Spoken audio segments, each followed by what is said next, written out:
السلام علیکم ورحمۃ اللہ وبرکاتہ۔ ناظرین اکرام، حضرت مولانا سید محمد عاقل صاحب ناظم اعلیٰ مظاہر علوم سہارنپور کے انتقال کے بعد مظاہر علوم سہارنپور کی نظامت کس کے سپرد کی گئی ہے اور کب تک کے لیے سپرد کی گئی ہے؟ کون ہے وہ شخصیت جن کو مظاہر علوم سہارنپور کے اس عہدے کے لیے منتخب کیا گیا ہے؟ تو ناظرین اکرام، پوری تفصیلات جاننے کے لیے ویڈیو کو آخر تک ضرور دیکھیے گا اور چینل پر پہلی بار آئے ہوں تو سبسکرائب کر لیجیے گا۔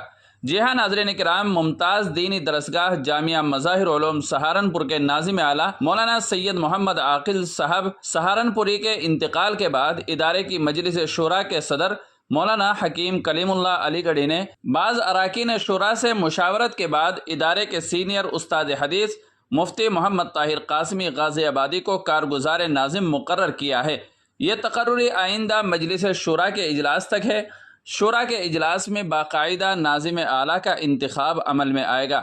ادارے کے امین عام اور نائب ناظم اعلیٰ مفتی سید صالح الحسنی کی جانب سے ادارے کے شعبہ صحافت کے نگراں مولانا عبداللہ خالد قاسمی خیرآبادی نے اس فیصلے کی تصدیق کرتے ہوئے بتایا کہ صدر مجلس شورا مولانا حکیم کلیم اللہ علی گڑھی نے بعض اراکین شورا کے مشورے سے یہ فیصلہ لیا تاکہ ادارے کی انتظامی سرگرمیاں تسلسل کے ساتھ جاری رہ سکیں۔ جامعہ کے امین عام اور نائب ناظم مفتی سید صالح الحسنی نے ادارے کے انتظام و انصرام کو بہتر اور تسلسل کے ساتھ جاری رکھنے کے لیے اس فیصلے پر مسرت کا اظہار کرتے ہوئے مفتی محمد طاہر قاسمی کو مبارکباد دی اور بتایا کہ مفتی محمد طاہر قاسمی بحیثیت کارگزار ناظم پیر کے روز سے باضابطہ طور پر دفتری امور کو انجام دینا شروع کر دیں گے۔ واضح رہے کہ مفتی محمد طاہر قاسمی غازی آبادی عرصے سے جامعہ مظاہر علوم میں تدریسی خدمات انجام دے رہے ہیں۔ 57 سالہ مفتی طاہر قاسمی غازی آباد کے ڈاسنا کے رہنے والے ہیں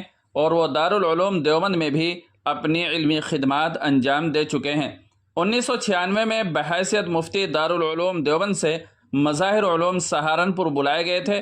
دارالافتاء کی ذمہ داری کے ساتھ دورہ حدیث شریف کے اسباق بھی آپ سے متعلق رہے ہیں۔ موصوف مفتی محمود حسن گنگوہی رحمۃ اللہ علیہ کے مجاز اور خلیفہ ہیں۔ ناظرین کرام، اس ویڈیو کے بارے میں آپ کی کیا رائے ہے کمنٹ کر کے ضرور بتائیے گا اور چینل پر پہلی بار آئے ہوں تو سبسکرائب کر لیجیے گا۔ السلام علیکم ورحمۃ اللہ وبرکاتہ۔